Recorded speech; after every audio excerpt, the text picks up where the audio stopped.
Welcome to the French Pyrenees. I'm here for the Further Perseverance event, which is a 300-mile bikepacking event around these mountains. It's made up of a number of sectors. I think there's 8 sectors, and then it's free routing in between.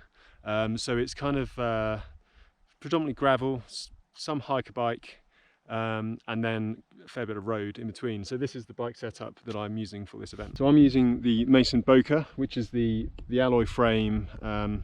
I guess it's kind of a gravel bike, but it's a little bit more than that. I've got the custom painted Lauf fork on the front.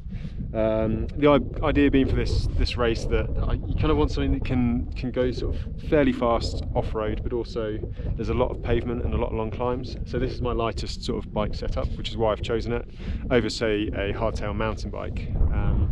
So I've got the lightest gravel wheels I could get, which are the 25 Carbon Race gravel wheel set, and I've got Rene Oracle Ridge tyres on there, which are 48mm, which is as wide as I can fit in the frame here, and they kind of roll pretty fast. It's a compromise, like most events, but I think this should work pretty well. Gearing wise, I'm as usual on GRX Di2, so I've got the 2x, so it's 48/31 on the front, and a nice low gear for the climbs, and something a bit bigger for those fast descents and valley roads.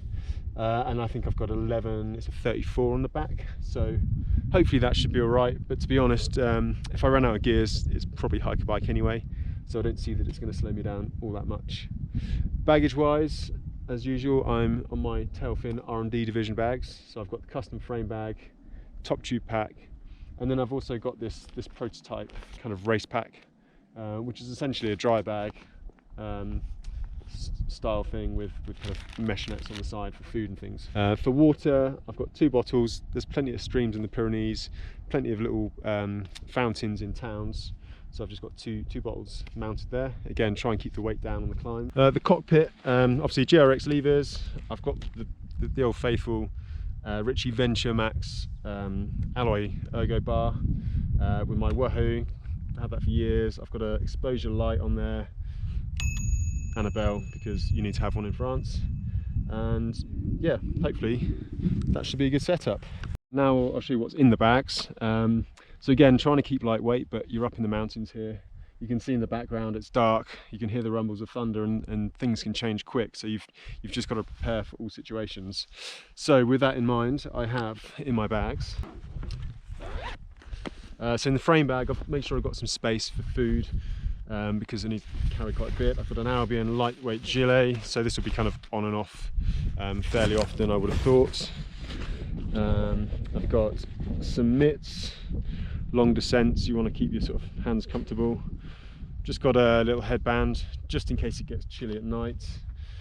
I've got 2 pairs of gloves, that's very organised of me. It's got a merino kind of neck scarf, again to keep warm. Arm warmers, some knee warmers in here. Windproof gloves, again keep the fingers warm, you just don't know what's going to happen at night. Oh, there's my arm warmers.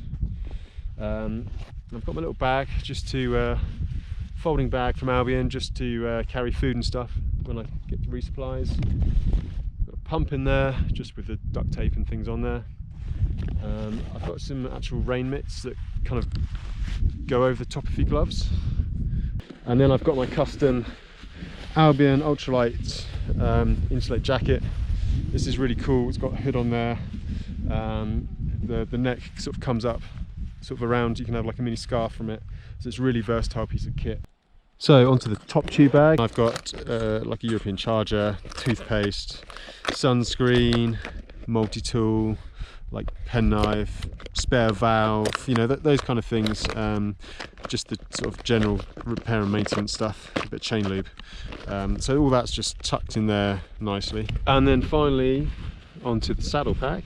So this is where my sleep and rain gear is. So again, as I said, we're in the mountains, you can hear thunder rumbling around, so you can just get caught out, so you've got to be prepared.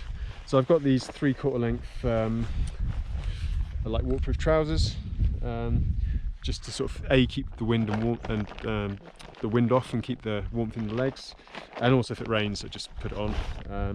And then I've got another favourite piece of gear, the excellent OR Rain hooded jacket. The hood goes up over your helmet, You can just really batten down the hatches if the rain comes in. Like it's been well proven for me on Tour Divide and things like that. So it's an excellent piece of kit. And then behind that is my sleep setup, which is fairly lightweight. I expect it'll be about 2.5 to 3 days the race. Probably won't sleep more than 3 or 4 hours. So I've gone fairly light. So that is my setup. So essentially it's a Neo Air Thermarest 3/4 length sleeping pad. It's a RAB bivy bag, and I've got a custom mosquito net sort of stitched into it. And then I've just got a silk liner, and I'll probably just put my clothes on. It's been about 10 degrees up in the mountains at night, so it's not been super cold. So yeah, so that's the sleeping gear. Thanks for watching. That's my setup for the race. If you want to find out how the race went, there's another video which will document that. Hopefully it turns out to be the correct equipment choice. Hello, me from the future. If you've just watched this video and you are planning on taking my advice for the further Pyrenees event, then don't bother. Turns out it's a very poor choice, and I kind of made the error of looking at the distances, road versus off-road versus rather than the time. Turns out a lot more time was off-road riding pretty technical mountain bike trails. So don't waste your time on a gravel bike, just ride a mountain bike and you'll be much faster, much happier and much more comfortable after all. So I hope you enjoyed that, and yeah, if you want to find out why you shouldn't use a gravel bike, check out my race video. Cheers.